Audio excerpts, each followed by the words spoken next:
Irvine Welsh, Trainspotting. These names are synonymous with gritty realism and an unflinching look at life's underbelly. But here's a curveball. The man behind these stories, the chronicler of Edinburgh's drug-fueled underclass, doesn't believe in marriage. Yes, you read that right. Not a concept, he says. Not for him. 3 times, though, he's taken the plunge. 3 trips down the aisle. Why? Well, that's where it gets interesting. First marriage, sense of obligation, societal pressure, doing the right thing, providing stability, all the usual suspects. Second one, purely practical. Green card, living arrangements, international love affair, borders and paperwork. Marriage is the path of least resistance. Not exactly a fairy tale, is it? And the third? The third. A grand romantic gesture, a testament to love, an acknowledgement of the past, a declaration for the future. See, he loved them all, his wives. But marriage? That was just a means to an end. Except this time, it was the end itself, the grand gesture.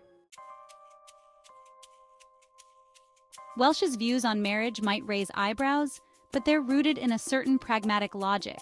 He sees it as a construct, a social convention that doesn't necessarily align with the messy reality of love and relationships. He's not alone in this, is he? Then there's fatherhood. He never went in for all that. Grew up an only child, see?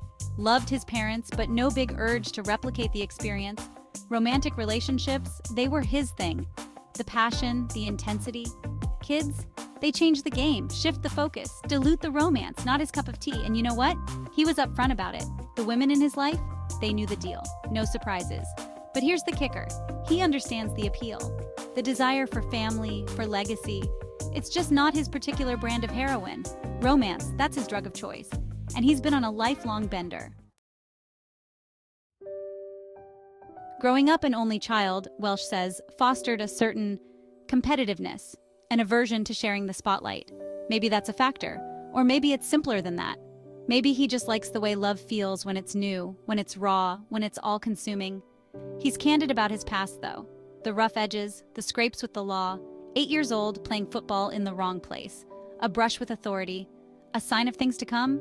Then there's the heroin, 2 years in its grip, one particularly bad summer, the monkey on his back, but he kicked it, faced his demons, came out the other side, and maybe that experience, as dark as it was, gave him a different perspective. Family, he now says, is important. Regrets? Sure, he's got a few. Not being there enough for his loved ones when he was younger, lost in his own world, blinded by the white noise of addiction. Section 4, a rocky past. Addiction does that. It isolates, it distorts. He wasn't intentionally pushing people away, he says. It just happened, drifting apart, lost in the fog. And then clarity. He tells this story. He's deep in his addiction. Gets news that his aunt has died, calls his mom, offers condolences, asks about his uncle, how he's coping. His mom's response? But your uncle died last year. He'd blocked it out. The drugs, they had a way of doing that. A wake-up call. That's what it was. A reminder of what truly matters. The fragility of life. The importance of connection. If he could talk to his younger self, he says that's what he'd say. Stay close. Don't let life's distractions pull you away. Especially with family. His dad died young, see? Makes you think. Section 5, from addiction to reflection, control. That's the illusion addiction sells you. You think you're in the driver's seat, but the truth is you're just along for the ride. Welsh knows this now. He learned it the hard way. These days, he's clean, focused, still writing, of course. But a new genre this time. Romance. Irony? Maybe. Or maybe it's just another way of exploring the complexities of human connection. The things that bind us. The things that break us. There are film projects, too. Television. A new show about Begbie, the train-spotting psychopath. Can't escape the past, can he? Or maybe he doesn't want to. Maybe it's all part of the story. His story. The journey from Edinburgh's mean streets to literary success is a long and winding one. Irvine Welsh has seen his share of darkness, but he's emerged from the shadows, older, perhaps a little wiser. Section 6, Trainspotting and Beyond. Trainspotting, that was his calling card. A raw, visceral portrait of addiction and despair. It shocked, it appalled, it captivated, made him a star. But he's not that young man anymore.